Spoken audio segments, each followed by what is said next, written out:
Hey everybody, welcome back to Champ and Sons and our Team Builder Dynasty series where we are here in the off season after season number 2.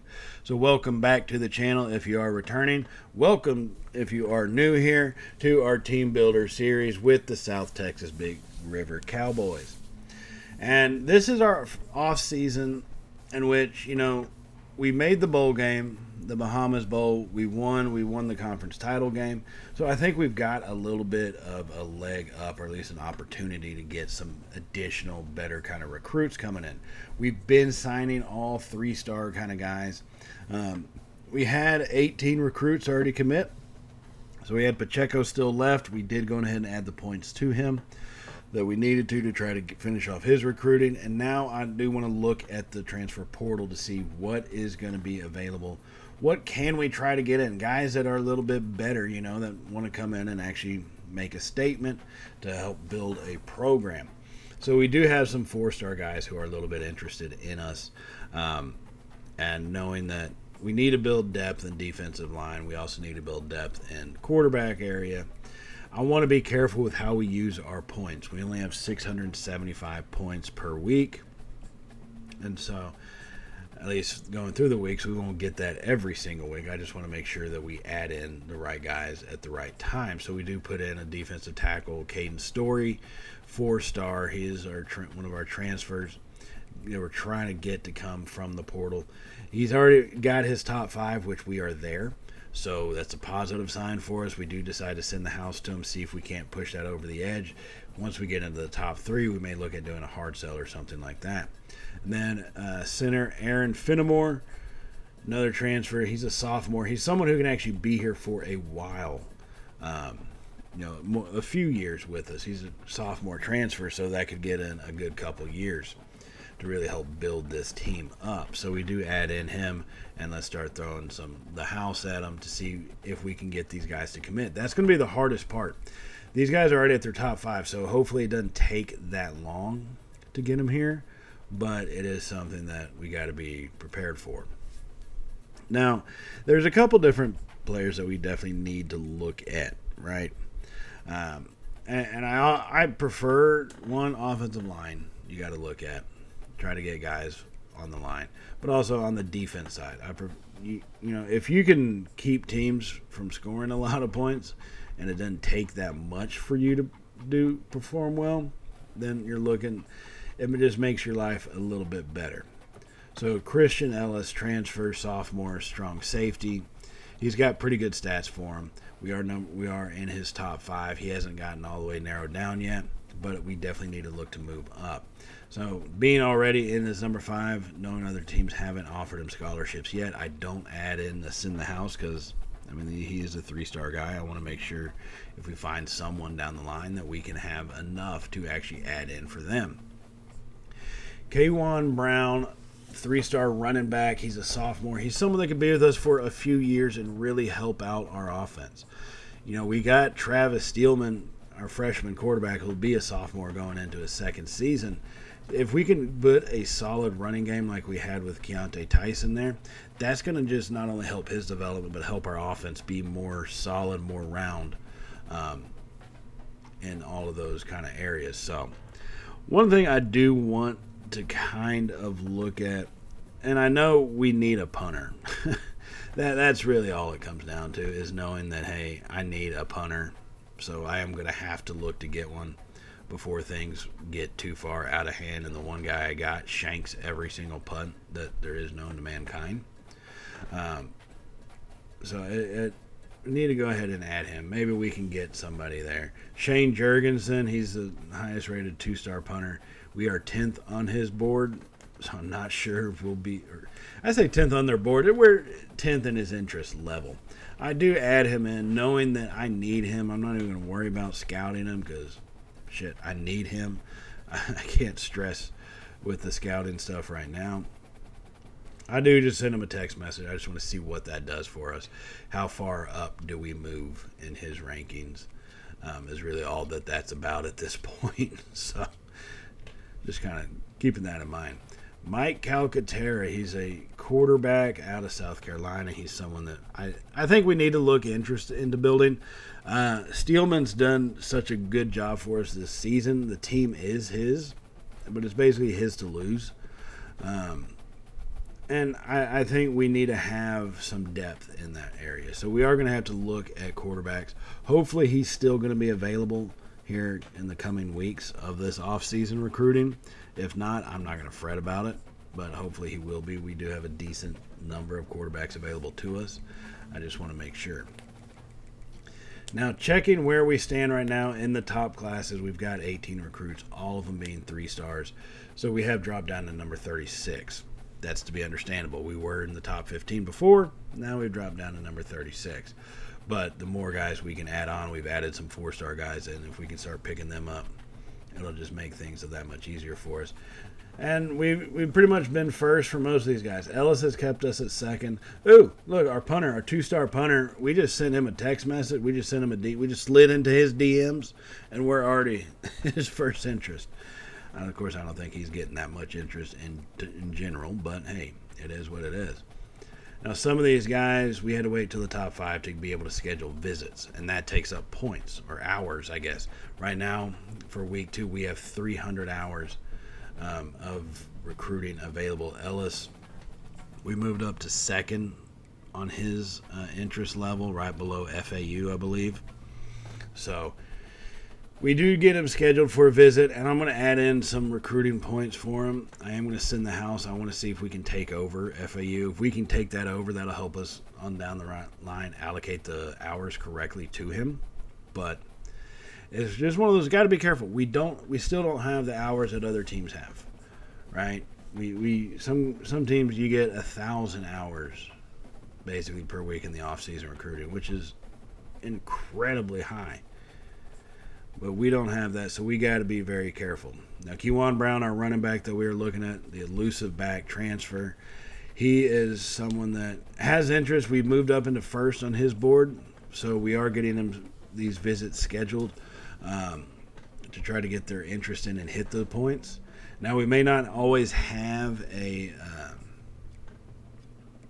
deal breaker for him, but at least we know for the most part what doesn't matter to him with those red X's, and we can hit the high points for his visits and stuff that we have that don't have a red X next to it. Whether they care about it or not in the end, we don't really know. But, hey, we will see. Traylon Ray, we are getting his visit scheduled. 3-star wide receiver, transfer player. He's coming out of Florida. I don't think University of Florida, but that's just the state where he's coming from. But he's a good talent player, and that's what we need, is good, solid talent. So keep that in mind as we look. Now, I do add on Gordon Wallow. Like I said, I mentioned quarterback before, Calcaterra. We saw him earlier. I do look at Gordon Wallow. He's only a 3-star. And really, this is just for depth. Calcaterra is a guy who I think can come in and take over. So how long is he really going to want to stay here if Steelman is our man? I don't know. So we add Wallow in. He's someone who can build some depth for us and kind of help bring this team along. So we get him added on our board, allocate some hours to him, and let's just kind of see what happens for him. Nothing, no real change, but Story, we are first for him, finally. We've gotten first for him as he's hit that next stage of narrowing down his top interest choices. Now, like I said, with him, we've already added in everything we can add, right? There's not much else we can do. So it's really a fight with Alabama, and in reality, who the hell would naturally win that fight, right? So once you've done all you can do, it's really just, let's just keep our fingers crossed and hope to God this kid realizes he'll play with us. Play on our team, but not really on the Alabama squad, probably. So it's going through here as we hit week 3 and week 4 in the offseason recruiting. It's really kind of finalized some of these guys. Like I said, 675 total hours.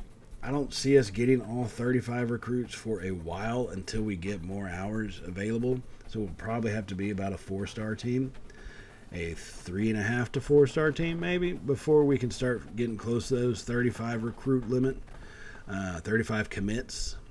And even then, I mean, God knows what's going to happen with the players once we actually get them on. How many are going to make it and, stay with our team. But it's one of those things that it is what it is. So Wallow, we decided to put the hard sell on him. He's right there close to the top 3. We are still second. So let's go ahead and put a hard sell. See if that can't get us over the top. Right? That's something to always think about. Is what's going to get us over the top on some of these guys. So that's what we go for in that realm. Now I'm checking back in the portal. Most of these guys are going to be gone in the transfer portal, guys that are the higher quality athletes. But you might still find some that come through. And hopefully we have a decent enough deal breaker where if they are still lingering in the portal, maybe we can snag one. Right? That's all we can really hope for. Maybe we can snag one. And so that's kind of why we do keep checking. But most of the top quality athletes are already gone out of the portal by the time we reach this point. So if I can get somebody that's of equal caliber in the regular prospect list, so be it. Now I do add Watkins in. I started actually finally scouting Wallow. 90 throw power is actually not bad. 80 accuracy on the short passes. He's a worthy quarterback to have on. Traylon Ray, I didn't scout him before because we ran out of points. He's an okay recruit as far as a receiver goes. He's not like the guy. You know what I mean? So we'll have to keep that stuff in mind as we go. AJ Watkins, free safety. What I like about him is that he's a freshman transfer. I really do. He's got good stats, good numbers, nothing outstanding. He's a 3-star free safety, but he is a freshman. He is somebody that we can actually build a defense around. He would be here for multiple years. Right. Now, out of curiosity, I checked my punter, and I think it's funny they put quarterback stats, throw on the run and stuff for a punter, but kick power 87. This kid's got you don't know the true value of a punter until your team is struggling and you have a guy who can flip the field position on you. If we can have a guy who, no matter where we are, if we're punting from our own 20, can flip the field position to put them back at their own 20, that's a big time weapon that can actually be used. And so we got to be cognizant of that. Now, our tight end, Martavius Collins, we are first on his board, but we want to I need to look at the points. I wanted him to finally get to that next stage because he hasn't even decided the top 3. We're coming to the end of the offseason recruiting. He hasn't decided the top 3. So I do put a soft sell on him. I don't think a hard sell is needed. We're already first, right? Why would I need to put a hard sell? Finally, Emilio Pacheco, the damn running back we've been going for forever, commits. Traylon Ray, our wide receiver, does commit over to us. And stupid story, our 4-star defensive tackle, then Fenimore, our center, they both commit to SEC programs. You ingrates. And Gordon Wallow has us at second. Same thing with Collins. This really should have been expected. It's not something that should be too surprising, being a new team into college football, Division I. Story, we got to remove him off. Fenimore, get out of here, you bum. I don't want you on my board anymore. But hey, we did get Ray, so that's a good little weapon to add on, someone who we can develop over some time.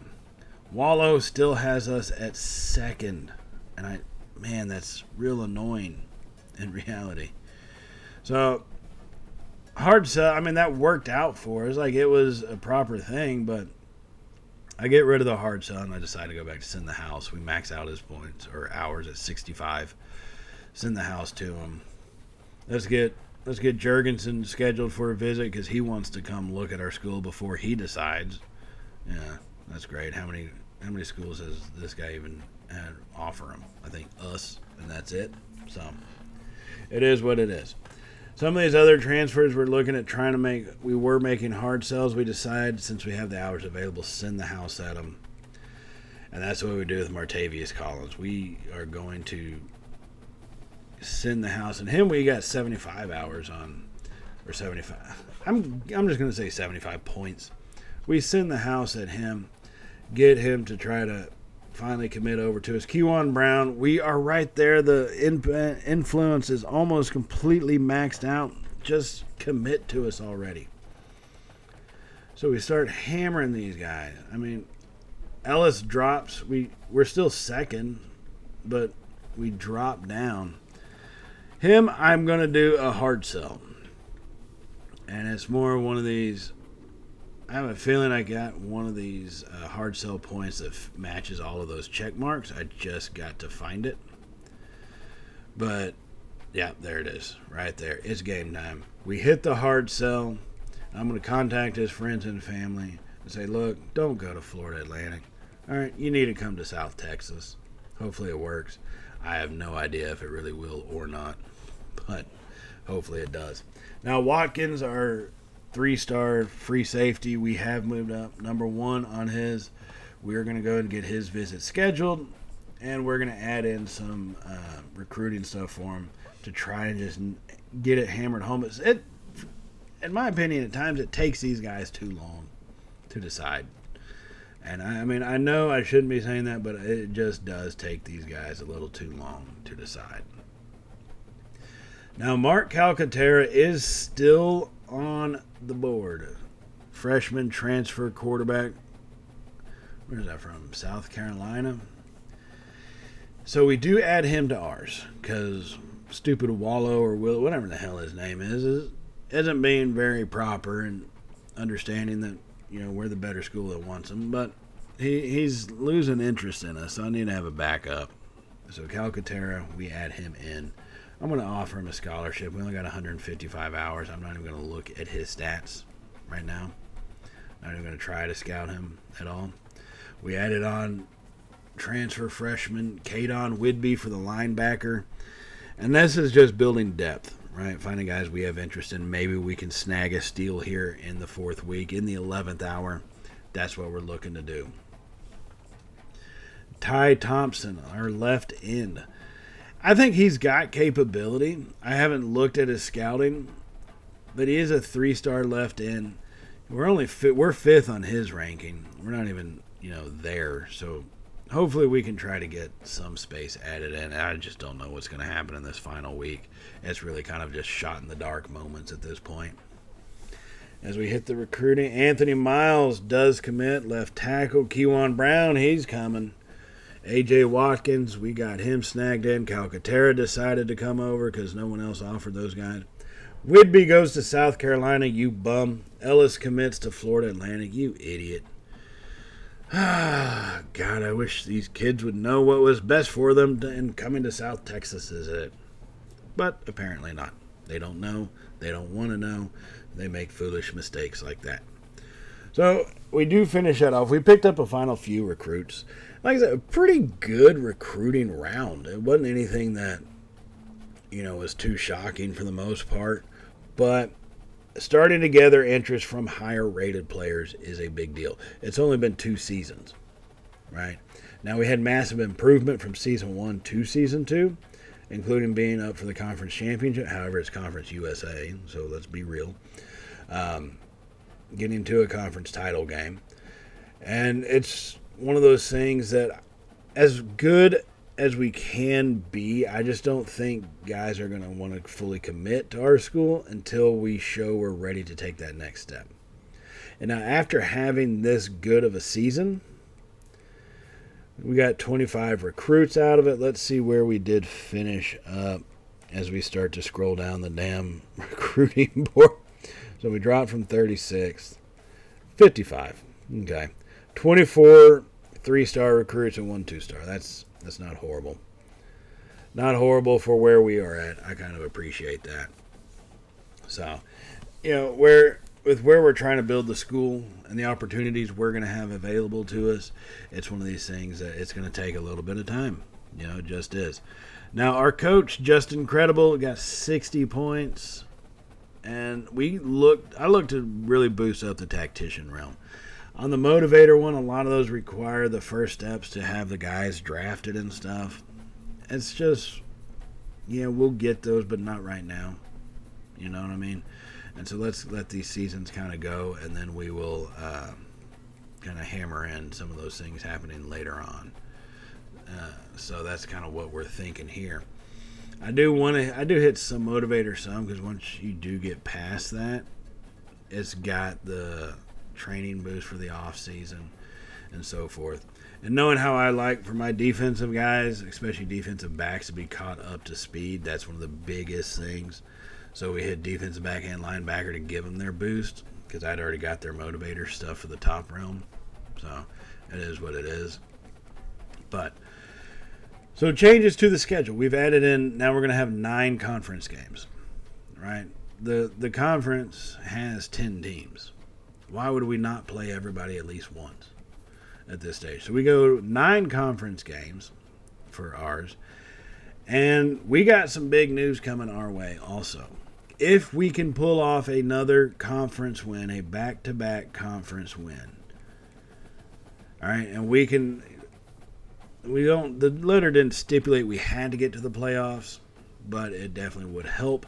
But if we can get back-to-back conference wins, we will get an invite to the Big 12 to join that conference, moving out of Conference USA. So that's a positive sign for us. We just got to be able to come up and actually do that.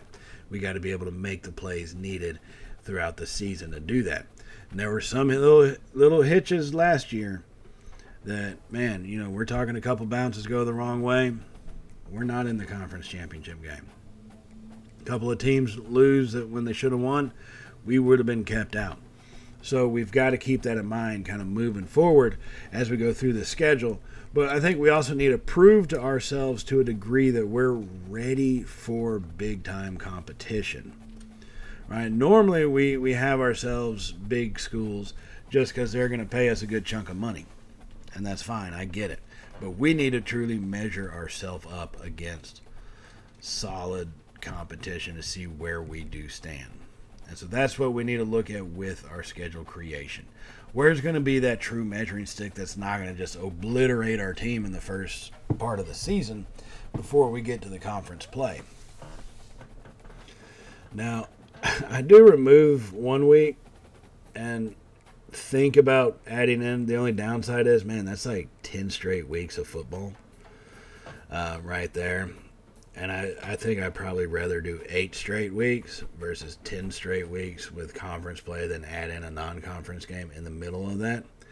I would rather take that break. So let's start out with non-conference, and then we will go into conference play. And who's going to be that measuring stick for us? That's one of those, really just want to take a look at that. Right? Big 12 is the conference we're looking to get that invite to. They have told us we can. So I think we should probably add a Big 12 school onto our schedule. And really, Kansas State is ranked number 13. But if you look at the overalls, we're very comparable. Right? So it's got possibilities that we could make something happen. It's a very comparable team, and I think it will really kind of show us where do we actually stand in the world of, playing against Power 5 or Power 4 conferences. So we add that in. Now, the week before that, or the 2 weeks before that, you got to be careful with it. So week number 2, I add the Mean Green on. Once again, it's another comparable team. Plus, hey, I have a series going with the Mean Green on the other side, right? Another series on the channel going with them. So got to keep that relevant as we add them onto the schedule week 2, one of the home games. Because it just makes more sense for it to be that way, is to have one of, a lower level team play at our home. Because no ACC or Big 12 or SEC team's going to come play in South Texas, right? So that's kind of what I was thinking. Now SMU, I added them in to keep it in state, so it's not too much travel. They are an ACC team, so of course we're going to go to their stadium instead of having them come to us. But there, once again, we're talking ACC and Big 12, 2 good teams that are going to be a solid measuring stick for our performance to see where we're at. I think that's a good place to start for us moving forward and really kind of help us build this team up, especially after last season that we had 10-4, 6-2 in the conference, but 10-4 overall with the conference championship and the bowl game win over South Alabama. it's one of these things that I think is really going to get our team kind of prepared. Like I said, it'll be a good measuring stick. It'll really test us to see where we are at. I would like to come out of this portion 2-1. You know, a miracle is 3-0, but I think 2-1 is doable and reasonable. So now that we got our schedule set, let's take a look at recruiting. And here's what's funny is we actually have 5-star prospects that are open to us. I mean, it says open as in they have zero interest in our school, but before you wouldn't have been able to pull that, they all would have been grayed out. However, we have improved. We have 575 hours of recruiting. So what would be the harm in trying to look at some of these guys? And I know that, man, are we going to get them? Probably not, but let's put our name out there, folks. All right? You don't know if you don't put yourself out there. Let them know, look, we're interested. These other big schools will make you wait 3 years. You come to our school, you play immediately. So we add in a 5-star guy just to see how that one goes. I expect it to go poorly, but we're going to do it. We're going to give it the old college effort. And now here come looking at 4-star prospects. These are guys I think we can actually have a lot better chance of getting. LaShawn Flood, receiver. I'm assuming receiver says possession. So, you're talking receiver or, I guess, tight end. But we do add him in. And these guys can really help us out, I think, going on in the future. Kids who we can build the school around. So we are adding in a lot of the main needs that we have. Emerson, we added Gore, we added Cribbs, we added. These are recruits that are in a high need position.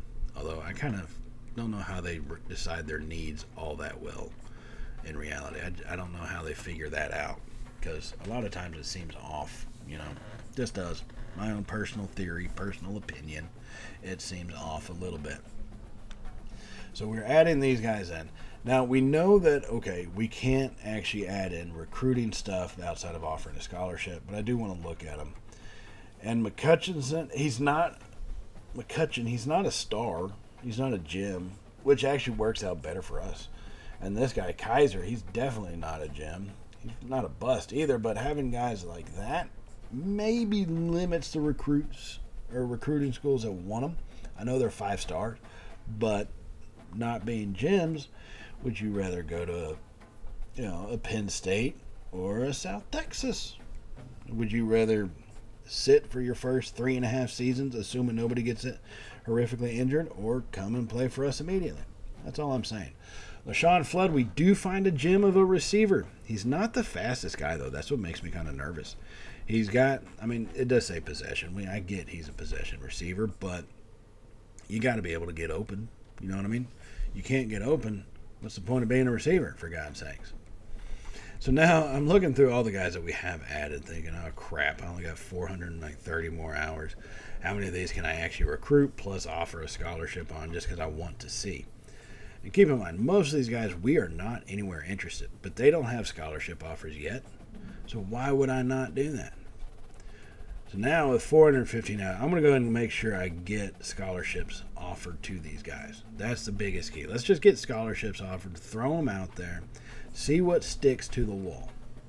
That's an important thing. Throw it out, see who sticks, and then let's start adding in some points. Let's take a look at their scouting numbers. Let's see what they come up with. So like Bill Madden, he's going to be a gem of an 83 man coverage for a defensive back coming out as a freshman would be really good. Lamar Allen coming in, he's another gem. And we start finding these gems, just firing them off. That's the problem. It's a good problem to have, but how many of them are going to truly want to come to our school? That's the question you have to ask yourself. As we find another Enrique Brockle halfback. God dang it. Caleb Berger, defensive tackle, a gem. As we're just finding them all over the damn place. Nolan Cribbs, nothing. Okay. That's a guy who could come to our school most likely. And Emmett Gore, another gem, and he's a quarterback. Oh, you ingrate. See, I would like to get someone like him.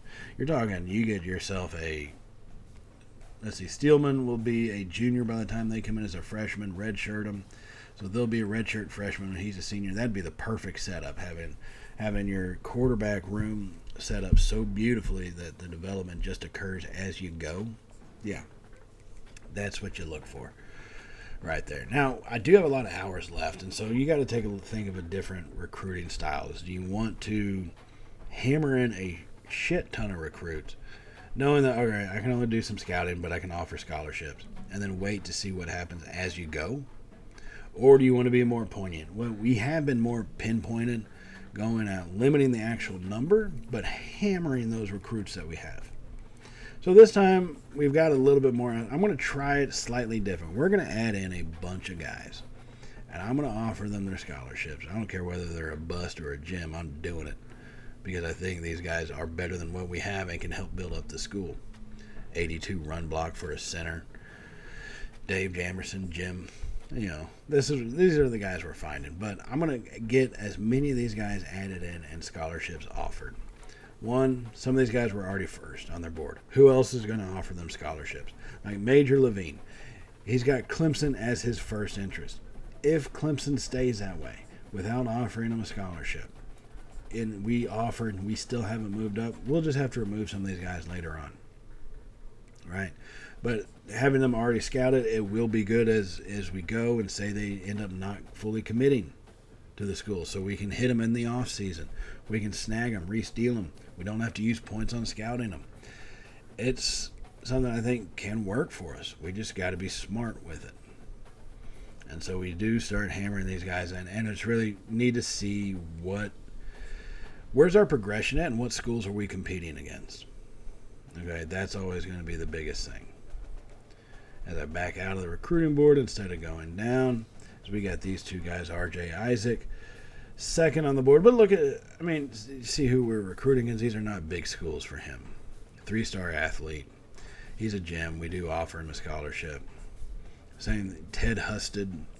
We go off into scouting. Not a gem, but a pretty decent defensive end that he's got with those capabilities, right? So we add that out, finish out our initial recruiting board, and then let's take a look at our depth chart that we got for this upcoming season. Steelman, I know Calcaterra is overall better rated. So is Jarvis, don't get me wrong, but Steelman, we're building something behind him. We will get his development up. I promise y'all. We will see changes in him. He is our QB1. He led us to a conference title game and a bowl game in just the second season of our school ever existing. He's one of the reasons why we got an offer to go to the Big 12 if we can win the conference this year. Kewan Brown, he's going to take over starting running back for us. It's one of the reasons why we brought him in. And then Tavon Grant, fullback. He's solid. I like having him in the fullback position, and it's nice to have an actual fullback in the fullback position, I guess. CJ Peaks is going to be wide receiver number 1. That's what I'm happy to see. Trayon Bell coming in to fill in the wide receiver 2 spot. But CJ Peaks, I can't wait to see what he does this next season with the way he kind of broke out after this last season. So looking at some of these guys, I like to go back and forth because some of them catch me off guard with their overall ratings. And I've seen the change player thing, but I'm not going to change a player's position if it's not going to help them hit the field any earlier. So just keep that in mind. Now, Dixon, we did bring him in before out of the transfer portal from North Texas, but he's now lost his starting spot. It happens. Kid didn't develop like he should have. Even with all these plus arrows, these green plus arrows for training development, he just didn't get to where he needed to be. Miles will be our starting right tackle. Asher Varner coming in off the edge, his first year being in that role. Ali McCrary, he coming in off the other side. He did a great job filling in last season. So, once again, taking that starting role will be a big step up for him. Draymond Gates, he's our starting linebacker, outside linebacker. He's done well for us. He played pretty well this last season. Got kind of injury prone to a degree, but he's the best we got at outside linebacker right now on that right side. He's someone who I think can be a game changer for us. He's got 85 speed, so he can cover pretty well. 75 change of direction and a good tackling. Now, Kevin Pianalto, redshirt freshman, is going to lead the linebacker core from the middle linebacker spot. 89 speed, 78 agility, 72 awareness, 91 tackling. This kid has got some ability. He's got some talent. And I think the more he's on the field, it's just going to be the better he's going to get constantly. And that's something that our team may not see immediately, may not feel here in season 3, their freshman year, but they will definitely feel that once they become a junior and so forth. Now looking at another outside linebacker, Offseason. He's got some speed. He's someone that we can really use. Defensive backfield, Malik Moon. Once again, we're going to have to go with a lot of zone coverage, right? I just think we are. Malik Moon's got good man coverage, but he's just slow. I mean, he's like an 87 speed. So you can't really match him up against a 90 speed guy. That's all I'm saying. A.J. Watkins, our transfer, he's leading us here in the free safety spot. 88 speed. 76 man coverage, 75 awareness, 90 change of direction. That's kind of what I prefer to see out of our free safeties, that kind of numbers. But it is what it is at this point. So he is going to take over in the free safety spot. That's why we brought him in. That's why we went into the portal to snag him, to get him to our school. So he's going to be a solid pickup for us. And it's something to keep a watch on is some of these other guys. We like Vance, the freshman. He's someone to keep an eye on. Hunter Haynes, starting strong safety, our senior this upcoming season. He's going to be someone to watch out for. Lincoln is a redshirt sophomore, so we've got him for another couple years before I really got to worry about picking up a kicker. Probably not in the portal, but definitely in the recruits. Jurgensen is going to be our punter. I keep looking at the power and accuracy rating. Jurgensen actually has more power and accuracy as a kicker than what Lincoln has, but I'm just going to let him be the punter and so forth. So that'll get us set up for the next season here, taking on as we get started against SMU on the road against an ACC opponent. Should be interesting. Definitely hit the subscribe button if you have not hit it already. Give us a thumbs up if you're excited out here for season number 3 here at South Texas Big River University, and kind of what the waves we're trying to make here in Conference USA and eventually in a Power 4 conference. But all that's going to be started in the next episode, everybody. So as always, stay safe, and I will see y'all then. So later, y'all.